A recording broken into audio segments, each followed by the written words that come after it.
नमस्कार, आदाब, राम राम, राधे राधे। आप सभी का स्वागत है यूनिवर्स क्लासेज में। मैं आपका दोस्त राम सिंह।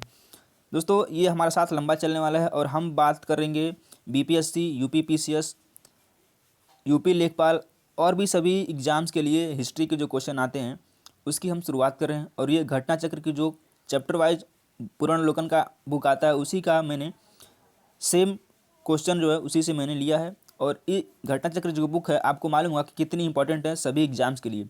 खासकर बात करें बीपीएससी के लिए तो एक हिस्ट्री का उसकी मेजर मेजर जो पोर्शन होता है हिस्ट्री कवर करता है। लगभग आपके पास 25 से 30 क्वेश्चन सिर्फ और सिर्फ इतिहास से आते हैं। तो आप जो है इसको इग्नोर ना करें। यदि आप तैयारी करें बीपीएससी की तो आपके लिए यह वीडियो मोस्ट इंपॉर्टेंट है। और यह डेली सेशन 4 बजे शाम को होगा, तो आप जो है जुड़ना ना भूलें। चलिए शुरुआत करते हैं आज के क्वेश्चन की।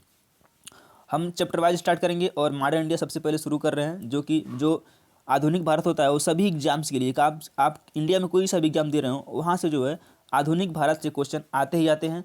और जब बात होती है तो हम बात करेंगे आज से चैप्टर वाइज। सबसे पहले बात करेंगे यूरोपीय कंपनियों का आगमन। तो सबसे पहले देख लेते हैं कि यूरोपीय कंपनियों के आने का क्रम क्या था। आइए देखते हैं। भारत में यूरोपीय शक्तियों के आगमन का क्रम इस प्रकार है, आइए देख पाते हैं। सबसे पहले पुर्तगीज, फिर डच, फिर अंग्रेज, फिर फ्रांसीसी। डेन है जो डेनिश को बोलते हैं फ्रांसीसी, जबकि इनकी कंपनी की स्थापना के वर्ष निम्न प्रकार हैं। सबसे पहले पुर्तगाली, फिर डच, फिर अंग्रेज, फिर डेनिश और इसके बाद आए थे फ्रांसीसी। अब बात करते हैं इन लोगों ने अपनी कंपनियां किस तरह से और किस वर्ष स्थापित किया था। आइए देखते हैं। इधर लिखा कंपनी, इधर लिखा स्थापना वर्ष। एस्तादो द इंडिया यानी कि पुर्तगीज कंपनी 1498 में आई, स्थापना हुई थी। वेरिंग द ओस्ट इंडिसो कंपनी यानी कि डच ईस्ट इंडिया कंपनी जो कि 1602 में स्थापित हुई थी। The governor and company of merchant of trading into the East Indies अंग्रेजी ईस्ट इंडिया कंपनी, जिसको आप शार्ट फॉर्म में ईस्ट इंडिया कंपनी करते हैं, उसका जो पूरा नाम था the governor and company of merchants of trading into the East Indies यानी कि अंग्रेजी ईस्ट इंडिया कंपनी। जो इसकी स्थापना हुई थी वो हुई थी 1600 ईस्वी में, आप देख पा रहे हैं। डेन ईस्ट इंडिया कंपनी 1616 में, और कंपनी द इंदसे ओरिएंटलेस 1664 में। तो अब बात करते हैं, ये तो होगी कंपनी। अब हम बात करेंगे पुर्तगालियों के आगमन का क्रम, और इसमें हम डिस्कस करेंगे क्वेश्चन और आपको हम इसको डिस्क्रिप्शन में देंगे जो कि इंपॉर्टेंट होगा। आइए देखते हैं। पहला क्वेश्चन है, वास्को डी गामा कालीकट पर किस वर्ष आया। तो यह आया था 1498 ईडी में। आइए देखते हैं इससे रिलेटेड कुछ इंपॉर्टेंट फैक्ट क्या हैं। तो आप यहाँ पे देख पा रहे हैं मैंने पूरा डिस्क्रिप्शन जो इसमें ले लिया है। मध्यकाल में सर्वप्रथम भारत से संबंध स्थापित करने वाले पुर्तगीज थे। और इस जो ये पैराग्राफ है इससे आपके सारे काफ़ी सारे क्वेश्चन बनेंगे। मध्यकाल में सर्वप्रथम भारत से संबंध स्थापित करने वाले पुर्तगीज थे। प्रथम Portuguese Vasco da gamma Bharat के पश्चिमी तट पर स्थित बंदरगाह कालीकट पर 20 मई 1498 को पहुंचा था। अब जो है क्वेश्चन का ट्रेंड बदला है और यह सिर्फ और सिर्फ सन न पूछ करके डेट भी पूछ रहा है। तो आप इस डेट को याद करेंगे कि वास्को डी गामा किस डेट में और किस वर्ष आया था। तो 20 मई 1498 ईस्वी को आया था।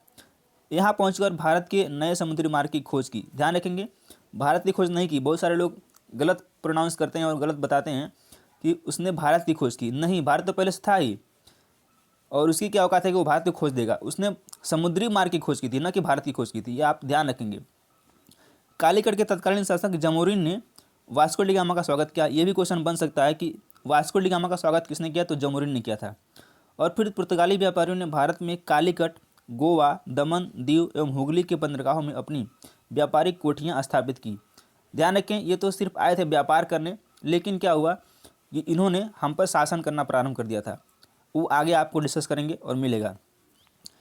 1505 ईस्वी में फ्रांसिस्को दी अल्मेडा भारत में प्रथम पुर्तगाली वायसराय एवं गवर्नर जनरल बनकर आया। ये इंपॉर्टेंट लाइन है और यहाँ से कई सारे क्वेश्चन बनते हैं एग्जाम में कि प्रथम पुर्तगाली गवर्नर जनरल या फिर वायसराय कौन था। तो वो था डी अल्मीडा, जो कि 1505 में बनकर आया था। व्यापारिक हितों के परिप्रेक्ष्य में हिंद महासागर में प्रभुत्व स्थापित करने के लिए अल्मीडा ने ब्लू वाटर पॉलिसी, जिसको आप बोलते हैं ब्लू वाटर पॉलिसी की नीति का प्रतिपादन किया था। यही था जो इसने ब्लू वाटर पॉलिसी की नीति अपनाई थी।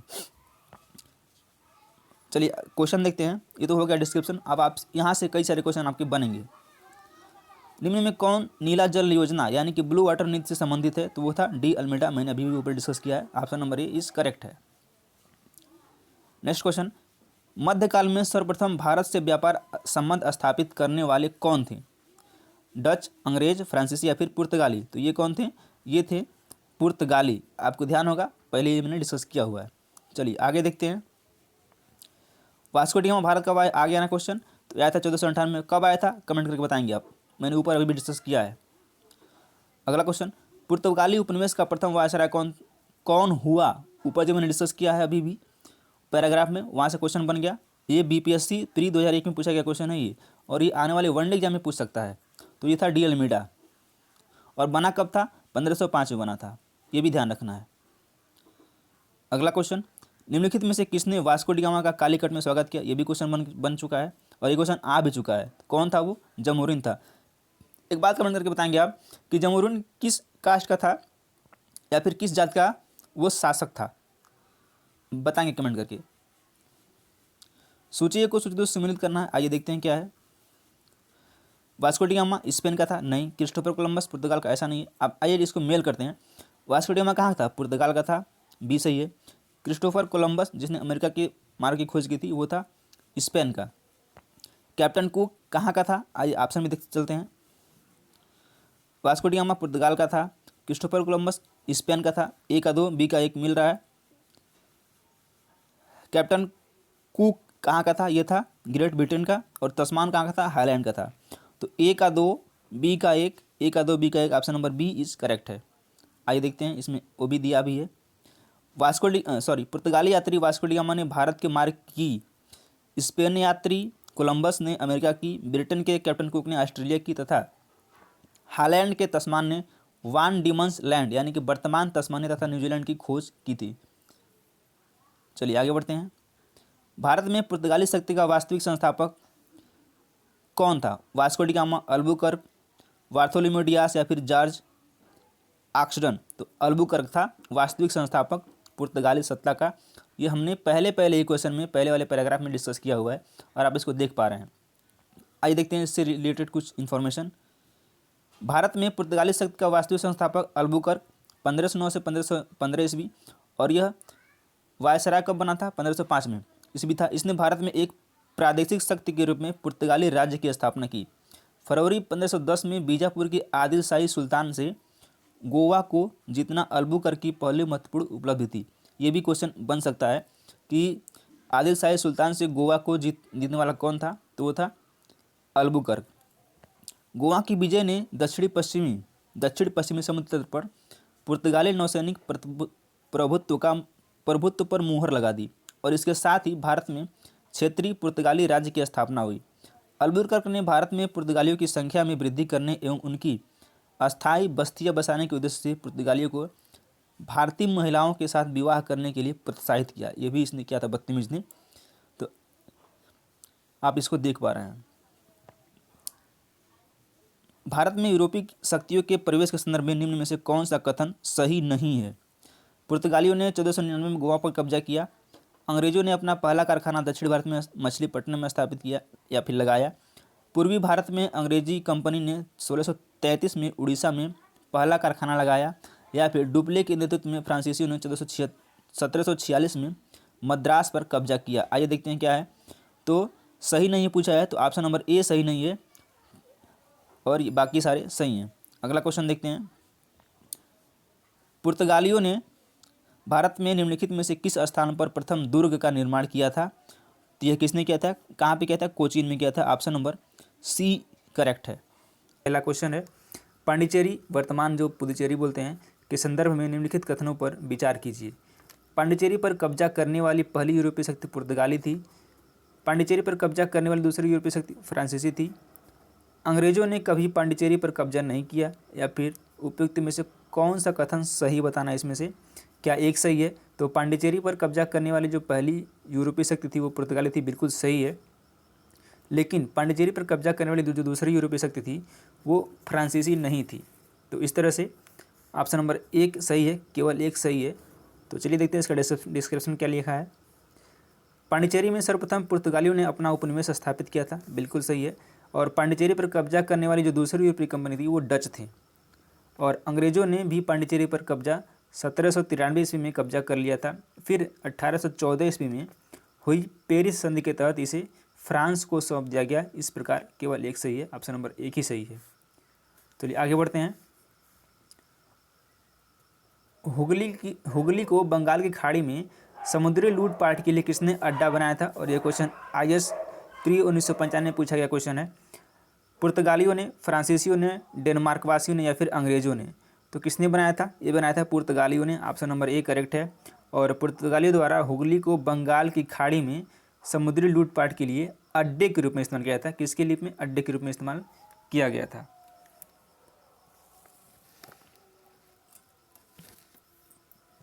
अगला जो क्वेश्चन है, निम्नलिखित में से कौन कलकत्ता का संस्थापक था? चार्ल्स आयर, जॉर्ज चर्नाक, गेराल्ड लंगियर या फिर विलियम नॉरिस? तो जो कलकत्ता का संस्थापक था वो था George Charnock. Option number B correct है। आइए देखते हैं। जो कासिम बाजार की फैक्ट्री थी उसके प्रमुख थे जॉर्ज चर्नाक, और इन्होंने ही अंग्रेजों के व्यापार केंद्र के लिए हुगली के स्थान पर सूतानूती अथवा सुतनौती कलकत्ता का स्थल को चुना था। कलकत्ता किसने बसाया? ऊपर वाला क्वेश्चन रिपीट कर दिया गया है, तो ये बसाया था जॉर्ज चर्नाक ने। ठीक है, अगला क्वेश्चन देखते हैं। भारत के साथ व्यापार के लिए सर्वप्रथम संयुक्त पूंजी कंपनी किन लोगों ने आरंभ की थी? पुर्तगालियों ने, डच, फ्रेंच या फिर डेनिश? तो इन्होंने सबसे पहले डचों ने स्टार्ट किया था। Option B number B correct है। और भारत के साथ व्यापार के लिए सर्वप्रथम संयुक्त पूंजी कंपनी 1599 ईस्वी में लंदन में स्थापित ईस्ट इंडिया कंपनी थी। इसके बाद 1602 ईस्वी में डच, यानी कि डच थे जो थे हाईलैंड के थे, डच संसद द्वारा पारित प्रस्ताव से एक संयुक्त डच ईस्ट इंडिया कंपनी की स्थापना हुई। विकल्प में ब्रिटेन न होने के कारण विकल्प बी सही होगा, यानी कि ब्रिटेन न होने के कारण यहाँ ब्रिटेन यदि होता तो ब्रिटेन सही हो जाता, लेकिन ब्रिटेन नहीं है तो डच सही हो जाएगा। ठीक है, निम्नलिखित कथनों में से कौन सा एक सही है? आधुनिक कोच्चि भारत की स्वतंत्रता तक डच उपनिवेश में था। डचों ने पुर्तगालियों को पराजित किया और आधुनिक कोच्चि में उन्होंने फोर्ट विलियम का निर्माण किया। आधुनिक कोच्चि पहले डच उपनिवेश था जिस पर बाद में पुर्तगालियों का अधिकार हो गया, और आधुनिक कोच्चि कभी भी ब्रिटिश उपनिवेश का भाग नहीं था। तो बताना इसमें कौन सा सही हो सकता है? तो डचों ने पुर्तगालियों को पराजित किया और आधुनिक कोच्चि में उन्होंने फोर्ट विलियम्स का निर्माण किया। ऑप्शन नंबर बी करेक्ट है। चलिए आगे बढ़ते हैं। भारत में ईस्ट इंडिया कंपनी की सफलता का राज था। तो भारत में जो ईस्ट इंडिया कंपनी थी उसकी सफलता का राज क्या था? भारत में राष्ट्रीय भावना की कमी थी, बिल्कुल ऐसा था। कंपनी की सेना को पश्चिमी प्रशिक्षण मिला था तथा उसके पास आधुनिक हथियार थे। ये भी सही है, क्योंकि उस टाइम जो हमारे यहाँ के जो सेनापति थे, सेना थी, उसके पास उस तरह का प्रशिक्षण नहीं था, या फिर उसके साथ साथ उन लोगों के पास उस तरह के हथियार भी नहीं थे जिस तरह के ईस्ट इंडिया कंपनी के थी सैनिकों के पास थी। भारतीय सैनिकों ने राष्ट्रीय भावना का अभाव था, जिसके फलस्वरूप कोई जो उन्हें अच्छा वेतन दे अपनी सेवा में लगा सकता था। बेसिकली यह था कि उस टाइम जो है जो भारतीय सेना थी उसके पास ऐसा राष्ट्र प्रेम को लेकर उतना जागरूकता नहीं थी, ये कह सकते हैं, जिसकी वजह से वो जिधर वेतन ज़्यादा पाते उधर वो झुक जाते थे।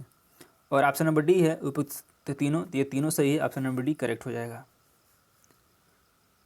जिस उपरोक्त तीनों के कारण भारत में ईस्ट इंडिया कंपनी की सफलता में सहायक थे। ज्ञातव्य है कि 1599 ईस्वी में इंग्लैंड में एक मर्चेंट एडवेंचर्स नामक दल ने अंग्रेजी ईस्ट इंडिया कंपनी अथवा the governor and company of merchant trading into the East Indies की स्थापना की थी।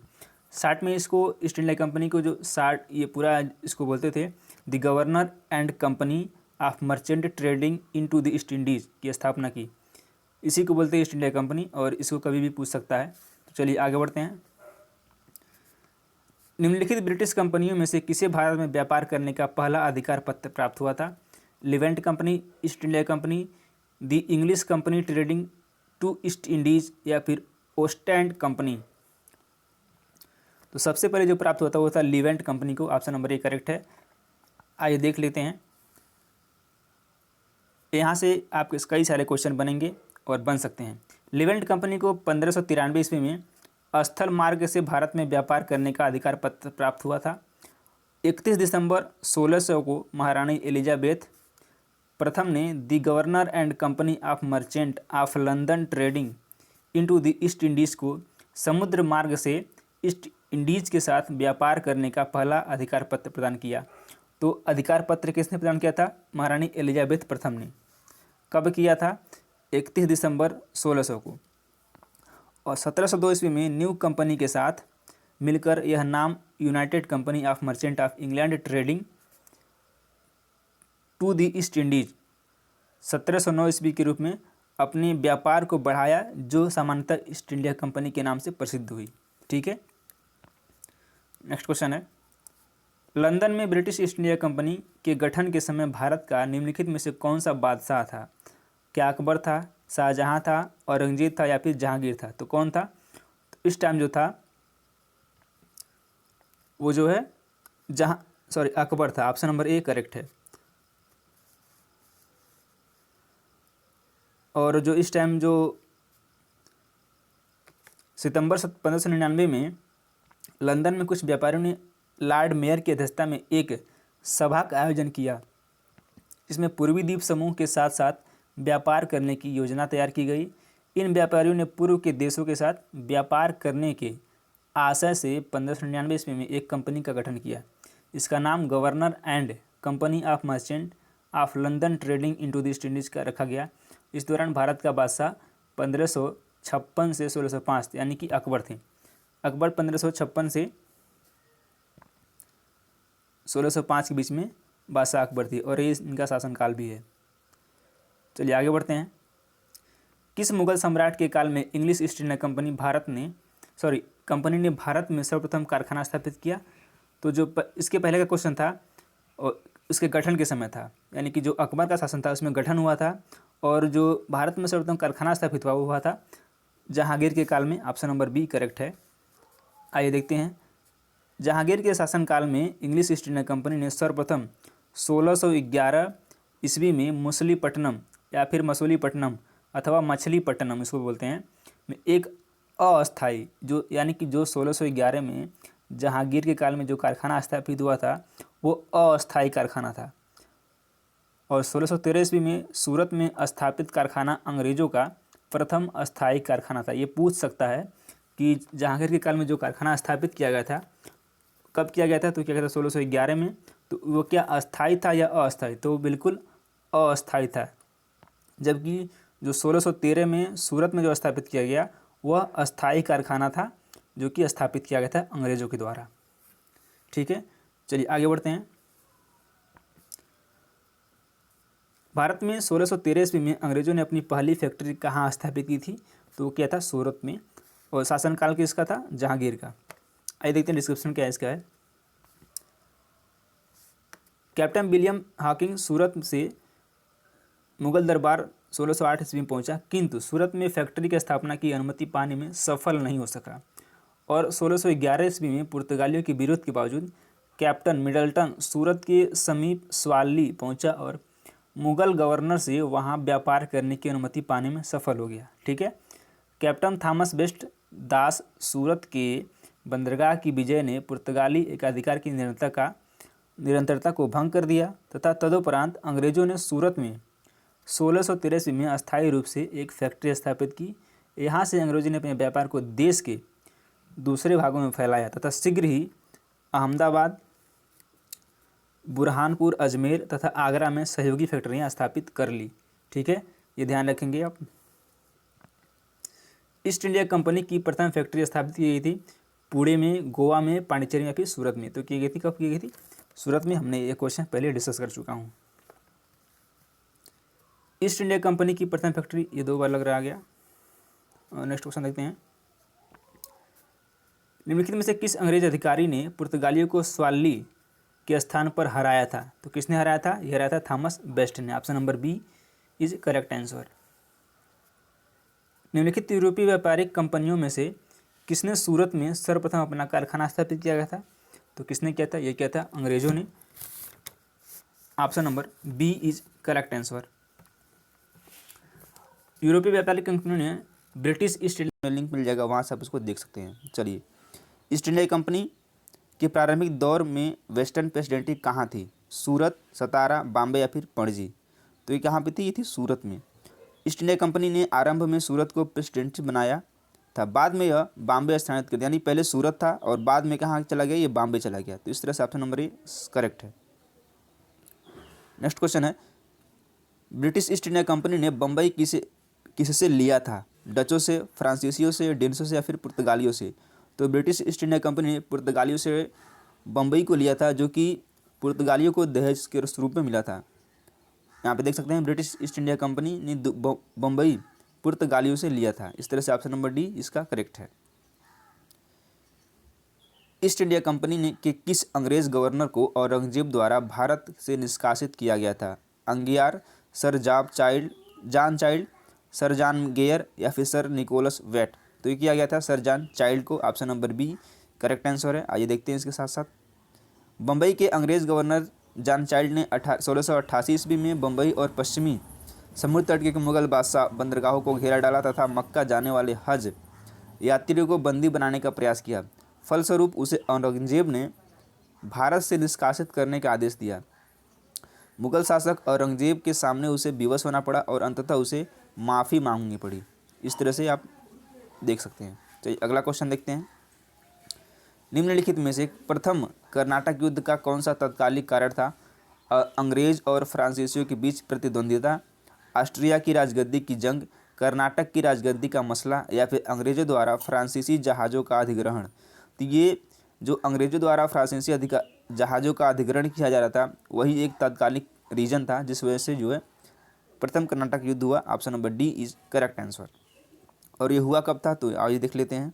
तो जो प्रथम कर्नाटक युद्ध हुआ था ये 1746 से 1748 के बीच में हुआ था, और यह ऑस्ट्रिया के उत्तराधिकार युद्ध जो 1740 ईस्वी में आरंभ हुआ था का विस्तार मात्र था।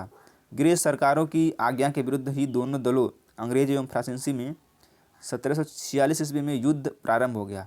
अंग्रेज कैप्टन बर्नेट के नेतृत्व में अंग्रेजी सेना द्वारा कुछ फ्रांसीसी जहाज़ों पर अधिकार कर लेना युद्ध का तात्कालिक कारण था। तो आप इसको देख सकते हैं, ये डेट याद रखेंगे, ये डेट कई बार एग्जाम में पूछा जाता है कि प्रथम कर्नाटक युद्ध कब हुआ था। तो ये हुआ था 1746 से 1748 के बीच में। Option number D correct answer है। आगे बढ़ते हैं। प्रथम कर्नाटक युद्ध किन किन के मध्य लड़ा गया था? ये भी क्वेश्चन बन सकता है। अंग्रेज व फ्रांसीसी, अंग्रेज व डच, अंग्रेज व मराठे या फिर हैदर अली व मराठे? तो ये हुआ था अंग्रेज और फ्रांसीसी के बीच। अभी हमने ऊपर देखा हुआ है। ऑप्शन नंबर ये करेक्ट है। सूची एक को सूची दो से मिलाना है, बताना है कि आइए देखते हैं क्या है।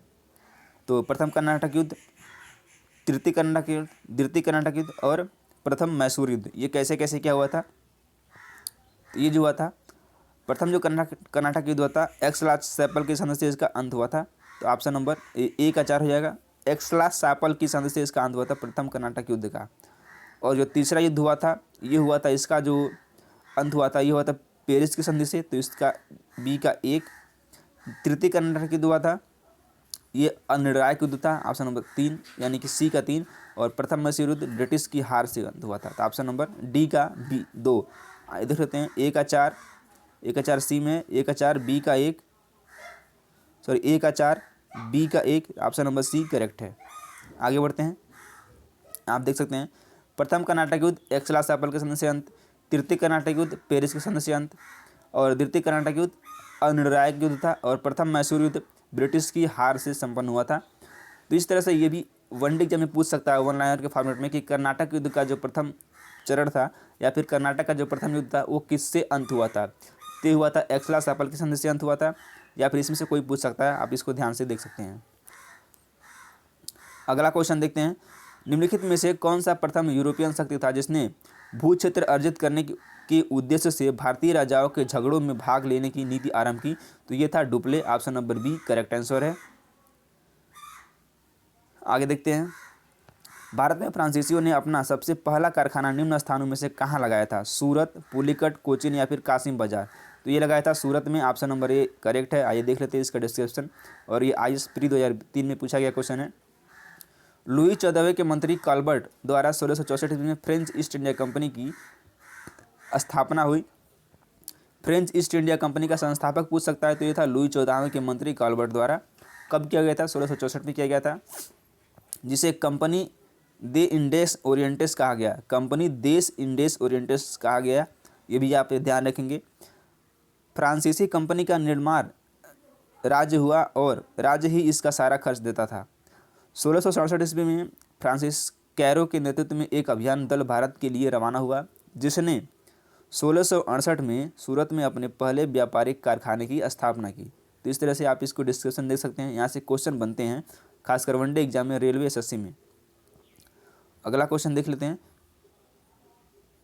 फ्रांसीसी ईस्ट इंडिया कंपनी स्थापित हुई थी लुई 14वें के शासनकाल में, लुई 13वें के शासनकाल में। तभी मैंने ऊपर देखा हुआ है कि यह स्थापित हुई लुई 14वें के शासनकाल में और उसी के मंत्री कॉलबर्ट ने इसकी स्थापना की थी। अगला क्वेश्चन देखते हैं। निम्नलिखित में से किसे भारत में फ्रांसीसी कंपनी का संस्थापक माना जाता है? रिशलू, मजारे, कॉलबर्ट या फिर फ्रैंको मार्टिन। तो किसको माना जाता है? माना जाता है कॉलबर्ट को, जो कि लुई 14वें का मंत्री था। अगला क्वेश्चन। फ्रांसीसी दक्कन में शक्ति आंदोलन स्थापित करने में असफल रहे क्योंकि डुप्लेस सक्षम सेनापति नहीं था। बिल्कुल गलत है। अंग्रेजों की फौज शक्तिशाली थी। ये बिल्कुल सही है। भारतीय लोग फ्रांसीसी को पसंद नहीं करते थे। ये भी गलत है। पांडिचेरी सामरिक केंद्र था। ये भी गलत है। तो ऑप्शन नंबर बी करेक्ट है। अंग्रेजों की फौज जो थी वो शक्तिशाली थी। आइए इसका डिस्क्रिप्शन देखते हैं। फ्रांसीसियों की पराजय का एक मुख्य कारण उनकी कमजोर नौसेना थी।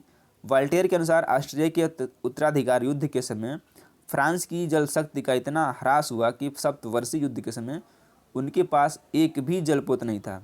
दूसरी ओर अंग्रेजों के पास एक शक्तिशाली सेना थी। तो ये आप इसका रीजन देख सकते हैं। अगला क्वेश्चन देखते हैं, शायद ये लास्ट क्वेश्चन है बट नॉट। निम्न यूरोपीय शक्तियों ने भारतीय व्यापार में समय समय पर प्रवेश किया। किसने किया? पहले अंग्रेज, डच, फ्रांसीसी, पुर्तगाली। बताना किसने किसने। निम्न कूट को प्रवेश का सही तिथि क्रम निर्धारित कीजिए। तो सबसे पहले प्रवेश किया था पुर्तगालियों ने, आप जानते हैं पुर्तगाली, फिर उसके बाद डच, उसके बाद फ्रांसीसी, फिर उसके बाद अंग्रेज। और एक बात और है, पुर्तगाली सबसे पहले आए थे भारत में और सबसे बाद में गए थे 1961 में। ठीक है, ये ध्यान रखेंगे आप। तो ऑप्शन नंबर बी इस इसका करेक्ट है। 4 2 1 3, यानी कि पहले पुर्तगाली, फिर डच, फिर फ्रांसीसी, फिर अंग्रेज। सॉरी, पहले पुर्तगाली, फिर डच, फिर अंग्रेज, फिर फ्रांसीसी। फ्रांसीसी सबसे लास्ट में आए थे। देख लेते हैं आप इसका क्रम देखिए। भारत में यूरोपीय शक्तियों के आगमन का क्रम इस प्रकार है। पुर्तगीज यानी कि पुर्तगाली, डच, अंग्रेज, फिर डेन, फिर फ्रांसीसी। सबसे लास्ट में फ्रांसीसी आए थे और सबसे पहले गए भी थे। तो इस तरह से हमने कवर किया लगभग 10 से 12 क्वेश्चन, जो कि इंपॉर्टेंट है आपके आने वाले सभी मिल सके। चलिए देखते हैं। उस क्षेत्र की पहचान करें जहां से यूरोप वासियों को सर्वोत्तम सोरा और अफीम प्राप्त होता था। तो यह प्राप्त होता था बिहार से, और बिहार एक उस समय सोरा के लिए काफ़ी इम्पोर्टेंट थी, रीजन होता था। यूरोप वासियों को सर्वोत्तम सोरा और अफीम बिहार से प्राप्त होता था। ये आप देख सकते हैं, और इस तरह से ऑप्शन नंबर 1 करेक्ट है। चलिए अगला क्वेश्चन है। अंग्रेजी शासनकाल में भारत का कौन सा क्षेत्र अफीम उत्पादन हेतु प्रसिद्ध था? तो यही क्वेश्चन है, जिसे इस क्वेश्चन को थोड़ा घुमा के पूछ दिया है, और यह बिहार है। ऑप्शन नंबर 1 करेक्ट है। अंग्रेजी शासन में बिहार अफीम उत्पादन हेतु प्रसिद्ध था। ये इस तरह से क्वेश्चन डिफरेंट टाइप से घुमा के आता है। ये बीपीएससी 2005 में पूछा गया क्वेश्चन है। निम्नलिखित यूरोपियों में से कौन सा एक स्वतंत्रता पूर्व भारत में व्यापारी के रूप में सबसे अंत में आया? यानी कि सबसे अंत में कौन सा यूरोपी आया था? तो ये आया था फ्रांसीसी, और सबसे पहले गया भी था। सबसे पहले कौन आया था? सबसे आए थे पुर्तगाली, सबसे पहले आए थे, और सबसे लास्ट में फ्रांसीसी आए थे। तो ऑप्शन नंबर सी करेक्ट है। आइए देख लेते हैं इसका डिटेल। 16वीं 17वीं शताब्दी में यूरोप के अनेक राष्ट्रों के व्यापारी समय समय पर व्यापार के उद्देश्य से भारत में आए। इन यूरोपियों में से सबसे पहले 1498 ईस्वी में पुर्तगाली आए थे, और 1605 ईस्वी में डच, 1608 ईस्वी में अंग्रेज तथा 1664 ईस्वी में फ्रांसीसियों का आगमन हुआ था। इस प्रकार उपयुक्त विकल्पों में भारत आने वाले व्यापारियों में सबसे अंत में फ्रांसीसियों का आगमन हुआ था, आप देख सकते हैं। नेक्स्ट क्वेश्चन है। निम्नलिखित में से किन स्थानों पर डचों ने अपने व्यापारिक अड्डे स्थापित किए? नागपट्टनम, चिंसुरा, मछलीपट्टनम, सूरत या फिर भरूच। तो ये बता रहे हैं कौन सा था। ये आप देख सकते हैं डिटेल इसका। भारत में डचों द्वारा स्थापित व्यापारिक केंद्र पूरा डिटेल है। नागपट्टनम 1648 ईस्वी, सूरत 1618, कोचीन 1663, चिंसुरा 1653, मछलीपट्टनम 1605, भरूच 1619, अहमदाबाद 1619, आगरा 1621, पटना 1638 ईस्वी में। इस तरह से आप इसको देख पा रहे हैं। अगला क्वेश्चन है। निम्नलिखित पर विचार कीजिए। मृदा के स्वरूप तथा उपज के गुणों के आधार पर भूमि राजस्व का मूल्यांकन, युद्ध में चलती फिरती तोपों का उपयोग, तंबाकू और लाल मिर्च की खेती, उपयुक्त में से कौन सा या से अंग्रेजों की भारत की देन थी। तो ये बताना है कौन सा था। तो इसमें था ऑप्शन नंबर डी, कोई नहीं था। और आप देख पाते हैं इसका डिटेल क्या है। मृदा के स्वरूप तथा उपज के गुणों के आधार पर भूमि राजस्व का मूल्यांकन अंग्रेजों से पूर्व शेरशाह सूरी एवं अकबर के द्वारा किया जा चुका था। यानी कि अंग्रेजों से जो पूर्व किया गया था उसका सबसे पहले शेरशाह सूरी ने किया था और उसके बाद अकबर ने किया था। भारत में तंबाकू और लाल मिर्च की खेती पुर्तगालियों की देन थी। यानी कि जो कभी कभी पूछ लेता है कि भारत में तंबाकू की खेती और लाल मिर्च की देन किसकी है, तो ये थी पुर्तगालियों की देन, ये ध्यान रखना है। और चलती फिरती तोपों का प्रचलन मुगल काल में ही था। ठीक है, अकबर के आयुध निर्माण कारखाने में तमाम प्रकार की बड़ी छोटी तोपें तैयार की जाती थी। इस प्रकार इनमें से अंग्रेजों की भारत को देन कोई नहीं था। आप देख पा रहे हैं यहाँ पे ऑप्शन नंबर डी करेक्ट होगा। ठीक है, आगे बढ़ते हैं। अगला क्वेश्चन है, किसने ईस्ट इंडिया कंपनी के बारे में यह टिप्पणी की कि कंपनी एक असंगति है परंतु यह उस व्यवस्था का भाग है जहां सब कुछ ही असंगत है। यह किसका स्टेटमेंट है। तो यह जो स्टेटमेंट है यह जीबी मैकाले का। ठीक है, ईस्ट इंडिया कंपनी के बारे में यह टिप्पणी, कंपनी एक असंगति है परंतु यह उस व्यवस्था का भाग है जहां सब कुछ ही असंगत है, यह जीबी मैकाले का स्टेटमेंट है। और ये 2017 पीसीएस में पूछा गया क्वेश्चन है। आइए देखते हैं। लॉर्ड मैकाले ब्रिटेन का राजनीतिक कवि तथा इतिहासकार था। 1834 से 1838 ईस्वी तक वह भारत की सुप्रीम काउंसिल में लॉ मेंबर तथा लॉ कमीशन का प्रधान रहा। प्रसिद्ध दंड विधान ग्रंथ की the imperial penal code IPC की पांडुलिपि